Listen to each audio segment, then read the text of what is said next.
बच्चों, आज हम आपकी पाठ्य पुस्तक आकृति 1 पाठ 3 छींका छींक पाठ का पाठन करेंगे। तो चलिए शुरू करते हैं। बहुत समय पहले की बात है। एक गांव में एक आदमी रहता था। उसकी बहुत बड़ी, मोटी और लंबी सी नाक थी, इसलिए लोग उसे बड़नक्कू कहा करते थे।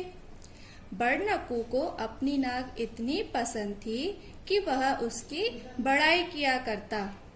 जब भी वह किसी से मिलता सो वह हाथ मिलाने की जगह अपनी नाक आगे कर देता था। एक दिन बड़नक्कू बाजार गया। पता है वहां उसे कौन मिला? छुटनक्कू।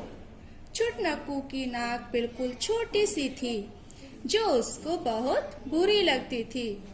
वह जब किसी से मिलता तो अपना चेहरा छिपाने की कोशिश करता, ताकि उसकी छोटी सी नाक देखकर कोई उसका मजाक न उड़ाए। जब छुटनक्कू बाजार में बड़नक्कू से मिला तो उसने सोचा, हर बार मुझे ही क्यों नाक छिपानी पड़ती है? इस बड़नक्कू को तो देखो कैसे नाक लिए फिरता रहता है। छुटनक्कू को गुस्सा आ गया। उसकी जेब में खूब सारी लाल मिर्च रखी थी। उसने मुट्ठी भर लाल मिर्च निकाली। जैसे ही बड़नक्कू ने अपनी नाक आगे की, छुटनक्कू ने मिर्च भरे हाथ से उसकी नाक पकड़ ली। बड़नक्कू छींक और जमीन पर गुलाटी खाकर छींकता रहा। हर बार जब वह छींकता तो आसपास के सब खिड़की दरवाजे खड़खड़ाकर हिल जाते थे।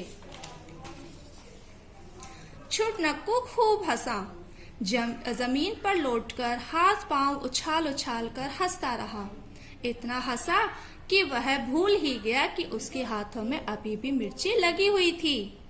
हंसते हंसते उसने अपनी ही नाक पर मिर्च वाला हाथ रख दिया। आच्छी, आच्छी। छुटनक्कू भी छींका, आच्छी, आच्छी। हर बार जब उसे छींक आती तो उसका पूरा शरीर हवा में उछल जाता और बम फूटने जैसी आवाज आती। छुटनक्कू और बड़नक्कू एक दूसरे के सामने इतनी जोर से छींक रहे थे कि अचानक धड़ाम की आवाज आई।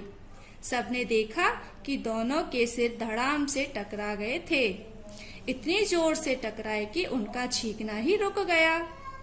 छुटनक्कू ने बड़नक्कू की तरफ देखा, बड़नक्कू ने छुटनक्कू की तरफ और देखा। वे एक दूसरे को इतने मजेदार दिख रहे थे कि दोनों को हंसी आ गई। वे इतने झटके से हंसे कि फिर से उनकी छींक शुरू हो गई। वे हंसते रहे और छींकते रहे, हंसते रहे और छींकते रहे। तो बच्चों, कहानी समझ में आई ना? अब आपका गृह कार्य है कि आपको आपकी इस पाठ का पाठन करना है और इस पाठ में आए हुए कठिन शब्दों को और शब्दार्थ को अपनी कार्य पुस्तिका में लिखना। ठीक है?